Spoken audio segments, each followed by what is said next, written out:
Olá pessoal, nesse vídeo eu vou fazer um começo de ditadura militar, mas para explicar a origem da ditadura militar, eu vou explicar primeiro o governo Jango, que foi o último governo da República Populista, e como que esse governo levou a gente para esse período, né, da ditadura militar. Então vamos lá.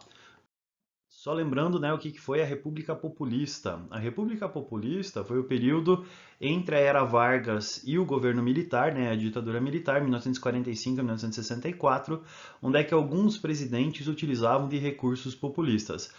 Os vídeos anteriores a gente teve os principais presidentes, né? O Dutra com o Plano Salt, Getúlio Vargas, o JK, o Juscelino Kubitschek, Plano de Metas, Modernização, Brasília, e Jânio Quadros, que foi o presidente mais esquisito de toda a história do Brasil, que em 7 meses fez um monte de bagunça aqui no Brasil e acabou renunciando ao poder. E foi quando o seu vice-presidente, chamado de João Goulart, mais conhecido como Jango, vai assumir como presidente do Brasil por causa da renúncia de Jânio Quadros. Então, esse foi o último presidente que a gente teve da República Populista, que é o João Goulart. Agora, como é que aconteceu, né? Qual que foi o processo que levou o João Goulart a assumir o poder? A questão foi que o Jânio Quadros, né, essa figura que aparece aqui do lado segurando a vassoura, ele se envolveu em algumas encrencas, né, durante o governo, curtíssimo governo dele, acabou condecorando o Che Guevara, acabou dando um prêmio militar para ele, os militares estavam de cara com ele perdeu apoio político, né, ele fez algumas proibições durante o governo dele, a questão é que ele não conseguia governar.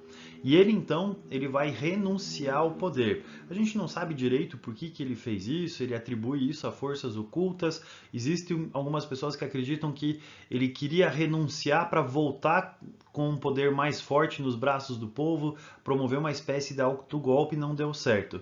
O que aconteceu com a renúncia de Jânio Quadros é que o vice-presidente dele, chamado de João Goulart, ele tinha ido visitar a China, né? Nessa estratégia do Jânio Quadros de se aproximar do bloco socialista durante o período de Guerra Fria, fez com que o vice-presidente visitasse a China.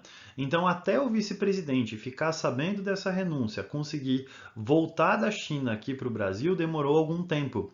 E durante esse período, o exército brasileiro não queria de jeito nenhum que o João Goulart voltasse. Afinal de contas, né, tanto o presidente, o Jânio Quadros, quanto o João Goulart estavam se aproximando do comunismo, os militares estavam preocupados com essa aproximação com o comunismo, então eles não quiseram deixar o João Goulart voltar para assumir o poder.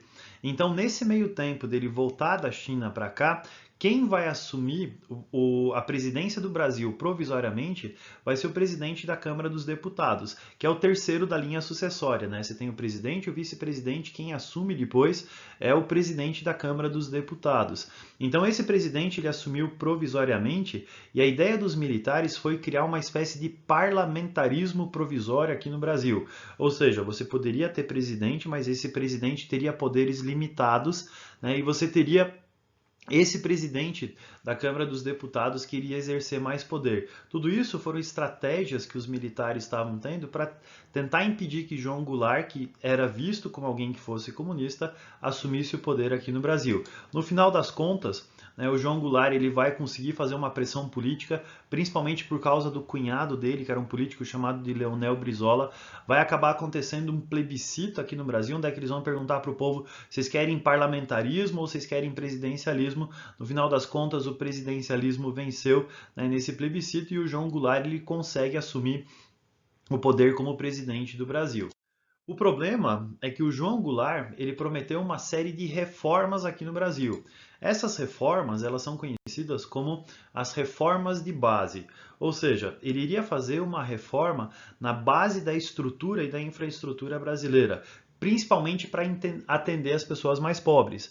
Então, por exemplo, ele promete fazer uma reforma agrária. Né? O que é reforma agrária? Você tira os latifúndios das pessoas mais ricas, dos grandes donos de terra, e você distribui isso para as pessoas que não têm terra, você distribui isso para os mais pobres.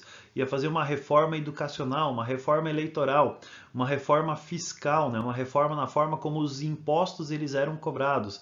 uma reforma urbana, né? Uma casa, por exemplo, ela ia deixar de ser considerada só uma propriedade, mas ela tinha que ter a questão da sua função social. Então, tudo isso eram coisas que o cara queria mudar, que o presidente João Goulart queria mudar, que era chamado de reforma de base. Né? E se você der uma olhada na imagem que tem aqui do lado, você vai perceber que no meio desse apoio todo a essas reformas de base que você tem um determinado símbolo, né? Que é a foice e o martelo. E para alguns setores da sociedade brasileira, essas promessas da reforma de base elas estavam parecendo demais comunismo, ou seja, o alerta vermelho estava ligado, né? Danger, danger, esse presidente ele é comunista, ele está querendo fazer uma reforma comunista aqui no Brasil. Qual que foi a reação da sociedade brasileira, né? Qual que foi a reação de uma parte da sociedade brasileira? Um grupo mais conservador, ele vai fazer uma marcha que é conhecida Marcha da Família com Deus pela Liberdade. Ou seja, um grupo de pessoas mais de classe média, mais conservadores, anticomunistas, apoiados pela igreja e pelos militares, eles vão para a rua e dizem: nós não queremos essas reformas, nós não queremos comunismo, nós não apoiamos essas reformas, nós queremos a liberdade, a gente quer que a Constituição continue valendo, a gente não está a favor dessas reformas do presidente. Então, essa marcha da família com Deus pela liberdade foi uma reação a essas reformas que o João Goulart queria fazer. Por outro lado, o João Goulart ele vai fazer um comício conhecido como comício na Central, essa foto que aparece logo aqui do lado, né, ele com o dedo levantado do lado da sua esposa, né, 28 anos mais nova do que ele. Então, ele vai fazer um comício chamado de Comício da Central, onde é que ele vai tentar levantar apoio da população, né, para essas reformas todas acontecerem. Né? E isso vai indicar que o apoio que ele tinha era mais de grupos mais à esquerda. E isso promoveu uma polarização muito grande da sociedade brasileira. Então, a sociedade brasileira, durante o governo João Goulart, ela estava muito polarizada, ou seja, dividida em dois grupos. Um grupo mais conservador, anticomunista, que não apoiava essas políticas, e outro grupo mais à esquerda, alguns grupos que tinham uma tendência mais comunista, que apoiavam essas reformas todas que o João Goulart queria fazer. E no meio disso tudo, no meio dessa polarização que a gente teve da sociedade, aconteceu uma revolta entre um grupo de marinheiros.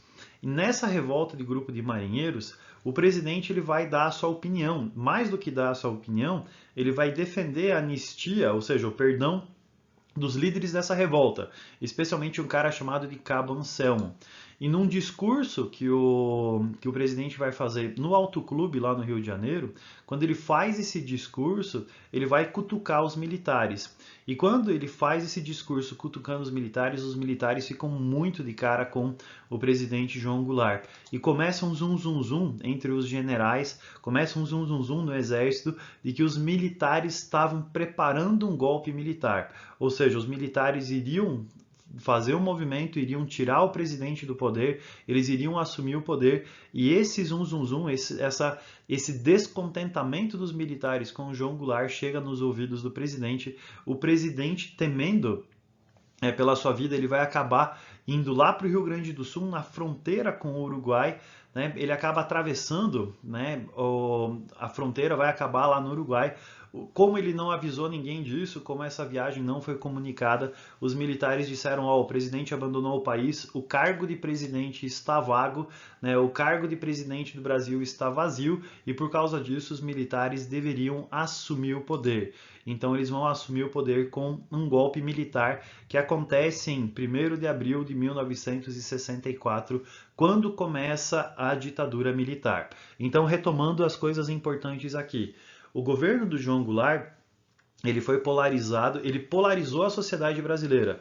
De um lado você tinha um grupo conservador, verde e amarelo, anticomunista, que não apoiava essas reformas que o presidente queria fazer, e do outro lado você tem um grupo mais à esquerda, que apoiava essas reformas de base que o presidente queria fazer, e no meio dessa polarização aconteceu uma intervenção militar, e os militares, para salvar o Brasil do comunismo, eles acabam assumindo o poder porque o presidente tinha abandonado o Brasil, deixando o cargo vago. Começa então a ditadura militar, que é o assunto que a gente vai começar a estudar nos nossos próximos vídeos. Beleza, pessoal? É isso daí. Abraço.